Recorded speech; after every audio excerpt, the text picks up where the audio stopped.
Yeah, come on now. Big JTV. Like, comment, subscribe, support your boy. I appreciate each and every one of y'all who even spends the time to like the videos and support, right? And not me, sorry. Unlike Ye, I'm not going to disrespect y'all. I'm not going to disrespect y'all, and I'm not going to disrespect the legacy of what I've been able to do since 2020. Yeah, then we're reaching, no, maybe it was 21. We're reaching goddamn almost 5 years of me doing content. All right. And obviously, I'm not going to play any parts of the interview. I might put a clip at the beginning. I might not. Depends how I feel on the editing process. But y'all can find the full interview on X, DJ Akademiks X page, or Rumble, one of the two. Reason being is because even though this whole thing was edited, even though heavily edited, by the way, right? Even though this entire almost 2 hour interview was edited, they are parts that are already super offensive that, either Ye or Akademiks had to cut out. So it wasn't authentic. This was a performance. Let me repeat again. This was a performance. This was a performance. It was contrived. It was a mise en scène. It was not who he really is. But also at the same time, it also was who he really is. You ever realize that somebody is so stupid that you think it's an act, but then you realize, no, that's really them? At first it's an act, but then you realize it's really, really them.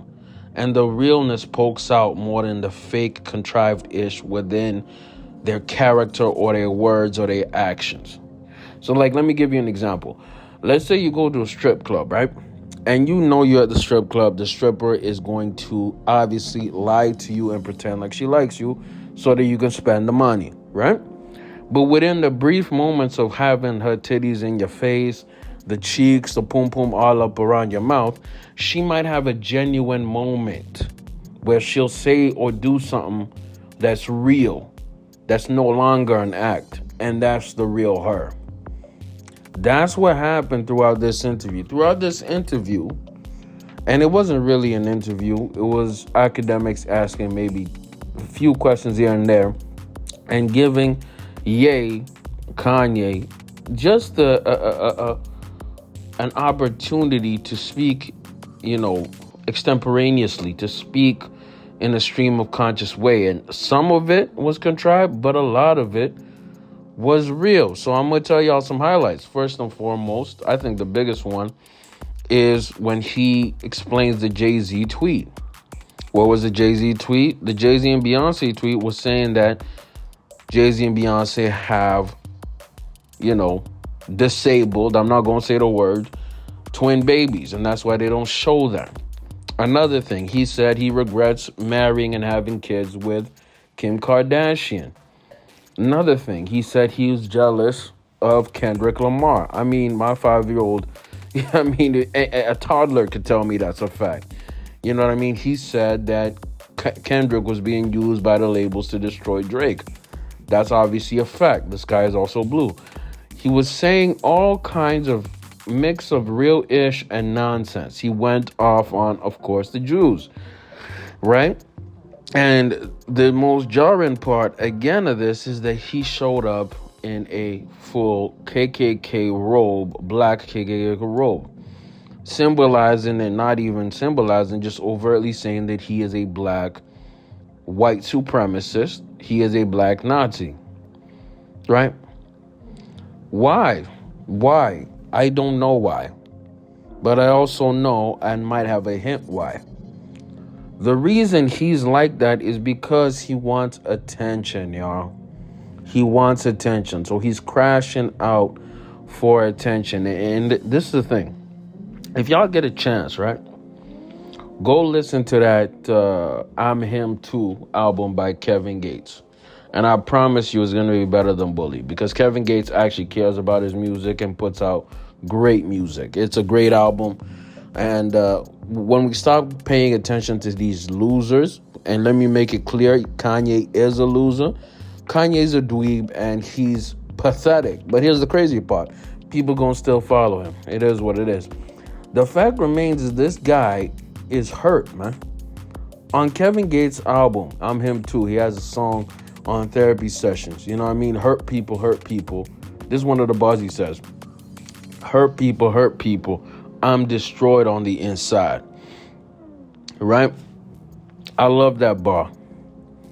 I love that bar. Why? Because it's a fact. It describes what Kanye is. Kanye is a hurt person, man. And he's extremely hurt to the point that he's destroyed himself from the inside. Let me tell you something, man. This man is suicidal. This man wants to end it all. This man is crashing out for attention. And I don't think it's beyond mental health, man. I don't think it's just mental health. I think it's demonic. I'm just going to say it out flat out. I think it's demonic as well.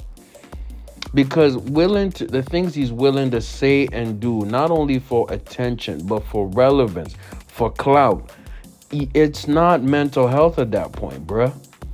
There's a ton of people who have mental issues who don't crash out like this. Do not. This man is destroyed from the inside, and the problem is, instead of looking in the mirror, instead of having any kind of awareness and accountability, he'll bring up all types of excuses. He'll call out the Jews.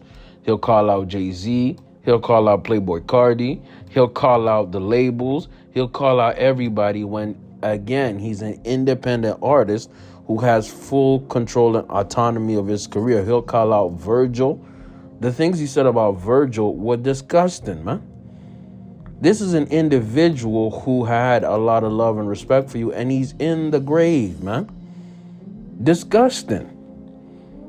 Just to shock and be an edgelord? Me, I'm not Jewish, but if I'm Jewish, I would absolutely despise this individual. You know what I mean? And this is the thing. Hurt people hurt people. When you see a 47-year-old man, he's pushing 50, right? Doing edgelord, you know what I mean, 15-year-old Call of Duty lobby type antics, you're like, bro, what are we doing? What are we doing? And I've passed the point. I don't feel sympathy to this nigga. I do not feel sympathy on this nigga, man. Yes, the music industry is destructive and corrupt and messed up. But guess what? You volunteered yourself to be in it. You wanted to be in it. You did the most to be in it. You wanted to indulge in the degeneracy, bruh. And the interview ends with a borderline... I'm not gonna lie, the song is pretty good, but it's just basically a porn video, music video, mixed in with Nazi, KKK, symbolism as well. Why? Because he's screaming for attention. Why? Because he's broken. He's hurt from the inside. And when we blame that on mental illness, we're reducing that this man is consciously doing it. This man is consciously deciding to wear a KKK outfit just to troll people. This guy's pathetic. It is what it is, man. And you know what? Whatever album he releases is going to be a 2-pack of trash, man. Because I promise you, he's still addicted to nitrous. He's still mentally unwell. He's still, like he even said in an interview, he's an evil person. Selfish person, conceited, and stupid, man. And that is a dangerous combo. Get in the comments. If you disagree with me, you can suck my... I'm out.